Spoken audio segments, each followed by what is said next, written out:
Good evening everybody. I welcome you all in today's session. So आज की जो हमारी क्लास है इसमें हम लोग कंटिन्यू करेंगे अपने मैगजिम्स को। लास्ट क्लास में हम लोगों ने मैगजिम्स डिस्कस किया था। So today we will continue our topic. कहाँ तक पढ़ लिया था हम लोगों ने? Inductive to deductive and then psychological to logical भी हमने डिस्कस कर लिया था। सो नेक्स्ट मैगजिम क्या है हमारे पास? This is actual to representative. Actual to representative.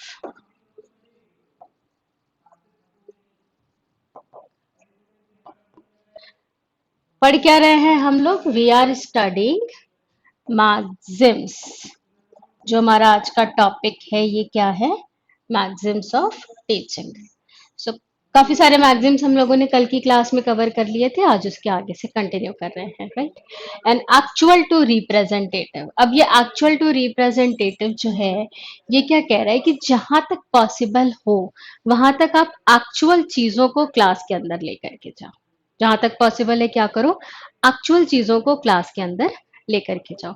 But it's not possible to carry all the things in the classroom. जैसे मान लीजिए आपको फ्रूट्स पढ़ाना है तो you can carry actual fruits in the classroom. आपने एप्पल ले लिया, बनाना ले लिया, ग्रेप्स ले लिया और आप क्लास के अंदर चले गए and you used your fruits. पर आपको अर्थ के बारे में पढ़ाना है, आपको बताना है कि जो हमारा अर्थ है इसके ऊपर कितना एरिया लैंड से कवर्ड है, कितना एरिया वाटर से कवर्ड है। अब इस चीज को अगर आपको बताना है तो ना तो आप स्टूडेंट्स को बाहर ऐसे ले जाके पूरा सब कुछ दिखा सकते हो, ना आप सारा कुछ क्लास के अंदर ले आ सकते हो। उस केस में क्या करेंगे? You will make use of globe. अगर आपको आपकी कंट्री के जो स्टेट्स हैं और उनके कैपिटल्स के बारे में बताना है, उनका थोड़ा लोकेशन बताना है कि कौन सा हमारा नॉर्थ में है, कौन सा साउथ में है, again you can make use of the map, है ना?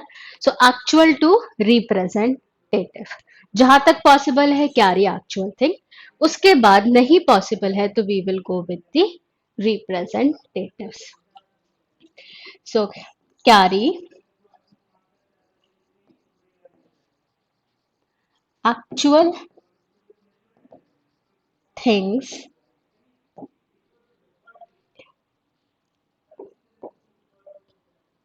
in the class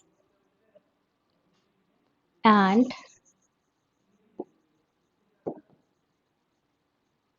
in case of non-availability,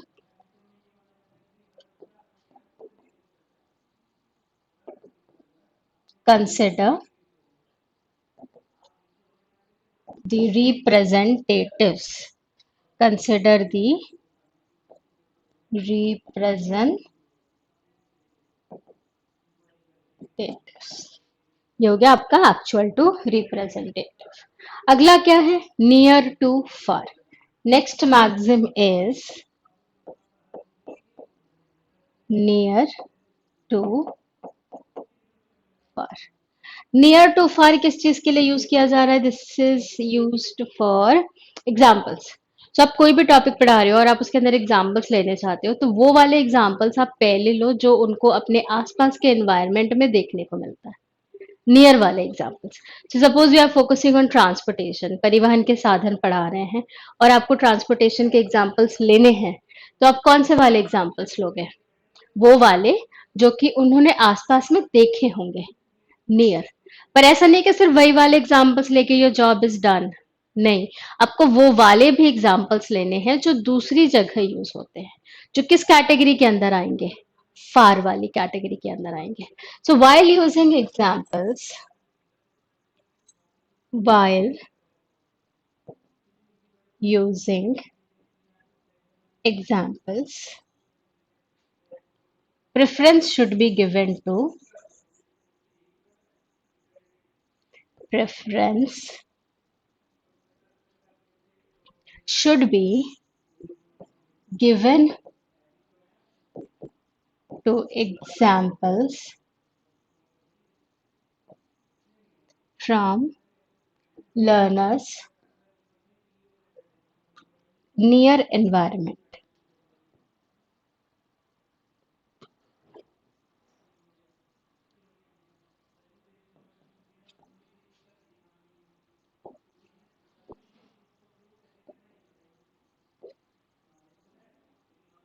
near environment, जो उनके आसपास का जो एनवायरनमेंट है वहां से हम एग्जाम्पल्स लेने की कोशिश करेंगे।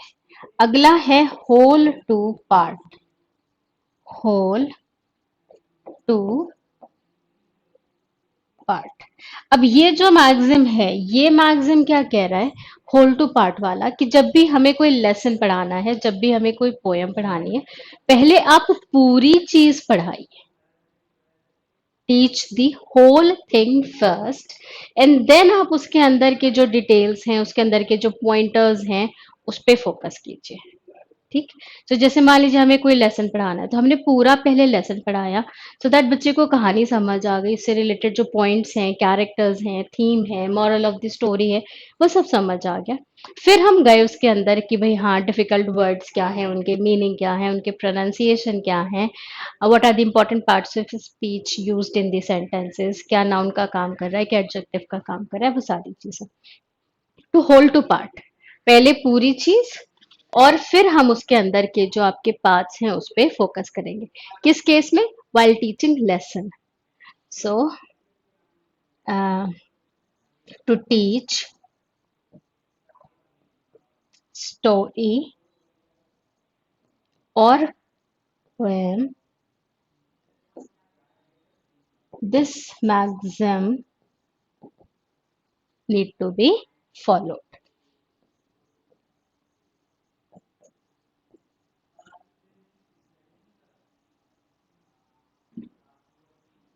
Need to be followed. ठीक। अब इसके आगे बढ़ते हैं। अगला क्या है?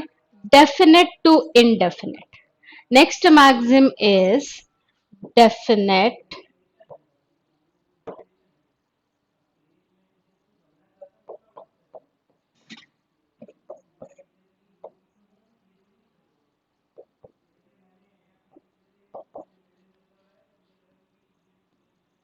Definite to indefinite. डेफिनेट वो वाली चीजें होती हैं जो कि फिक्स्ड होते हैं। सो अगर मेरे पास ये बॉटल है ना, तो this is definite, I can touch it, I can see it, है ना। अब अ, मेरे और मेरे फ्रेंड के बीच में कितनी दोस्ती है, वो क्या है, वो इनडेफिनेट है। मतलब आप उसको एक तरीके से क्वांटिफाई नहीं कर सकते, आप नहीं कह सकते कि हाँ, आप कह सकते हो कि इसके अंदर कितना लीटर वाटर है, दिस इज डेफिनेट। पर मेरे और उसके बीच में कितनी किलोग्राम की दोस्ती है, आप कह सकते हो? नहीं कह सकते। तो बच्चे इस चीज को समझें, इसके लिए जरूरी क्या है कि हम उनको पहले डेफिनेट का कॉन्सेप्ट समझाएं, है ना। तो your maxim it, we should share और uh, or take the examples or share the information which are definite in, उनके पहले आपको ये वाले एग्जाम्पल्स लेने चाहिए। फिर एक आ जाता है seen to unseen. Seen to unseen. Seen to unseen क्या हो गया? सेम स्टफ है। जो चीजें बच्चे देख सकते हैं उनको पहले बताया जाना चाहिए, और फिर जिनको वो नहीं देख सकते उनको बाद में बताया जाना चाहिए। This should be the order, seen to unseen, है ना। तो ये इमेजिनरी हो गया, this is something which they will. तो एप्पल आप पहले बताओगे तो फिर वो गोल्डन एप्पल का कॉन्सेप्ट समझ सकेंगे। So something which is definite, something which is like can be seen, उसको पहले बताया जाना चाहिए, और फिर वो आपकी इमेजिनरी वाली चीजें आ जाती हैं। अब ये जितने भी मैक्सिम्स हैं, ये किसको फॉलो करते हैं, किस कॉन्सेप्ट को? Simple to complex. Simple to complex, they follow the concept of simple to complex. कि जो भी चीज पहले देखी जा सकती है, जो भी चीज पहले डेफिनेट है, या फिर हमने इससे पहले वाले जो पढ़े थे, जो भी एक्चुअल है, जो भी नियर है, जो होल है, पूरी बात समझना, ये सब किसके अंदर आ जाता है? ये सब किसके अंदर आता है? Simple. These are all simple, है ना। बच्चों के लिए समझना ये आसान होता है। अब क्या करते हैं, अब हम लोग करते हैं कुछ क्वेश्चंस को सॉल्व। तो ये कुछ क्वेश्चंस हैं आपके सामने, हैव अ लुक और इसके आंसर देने की कोशिश कीजिएगा। देखिए अगर आप समझ पा रहे हैं तो। Okay, you can have a look. Pehla question. If students do not understand what you are trying to teach, you need to explain with more clarity and patience, proceed with your lesson to complete syllabus, ask students to refer to books, ignore students. क्या करेंगे? Question number one. If students do not understand what you are trying to teach, you need to explain with more clarity and patience. Proceed with your lesson to complete syllabus. Ask students to refer to books. Ignore students. क्या करेंगे हम? जी, explain with more clarity and patience. हम इसको और ज्यादा clarity और patience के साथ बताएंगे. So आंसर कौन सा करेक्ट हो गया? ए वाला ऑप्शन. ठीक, आगे बढ़ते हैं. Next question, question number 2. The main aim of teaching is to. ये जो हम पढ़ा रहे हैं, ये जो हम टीचिंग कर रहे हैं, इसका मेन एम क्या है? The main aim of teaching is to share knowledge and information, develop thinking and reasoning skills of students, assess students knowledge, both A and B. So share knowledge and information, develop thinking and reasoning skills of students, yes. Assess students' knowledge, yes. Both A and B, yes. ज्यादा correct answer कौन सा है? D वाला, कि हम ये दोनों ही चीजें करेंगे. Question number 3. A teacher is believed to deliver quality education when?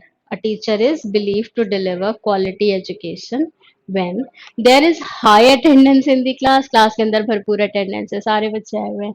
Students are able to develop their knowledge, skills and engage in creative academic activities. Students get high percentage in the subject, both A and C. देखते हैं कितने लोग का answer आता है. Comment कीजिए अपना answer. There is high attendance in the class. Students are able to develop their knowledge, skills, and engage in creative academic activities. Students get high percentage in the subject, both A and C. Right answer कौन सा है? Option number B. Develop their knowledge, develop their skills, and engage in creative academic activities. ये हो जाएगा हमारा सही answer. Question number 4.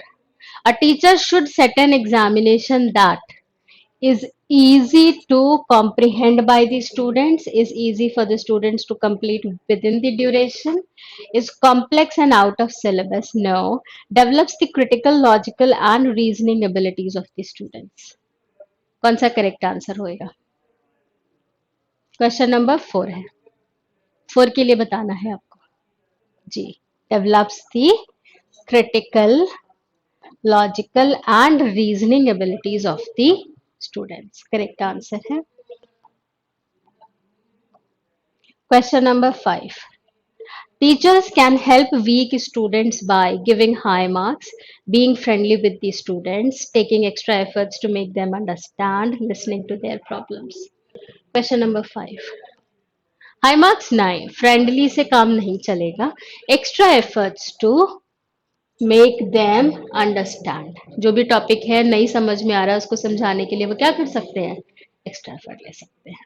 सो ये थे हमारे कुछ क्वेश्चंस किससे रिलेटेड?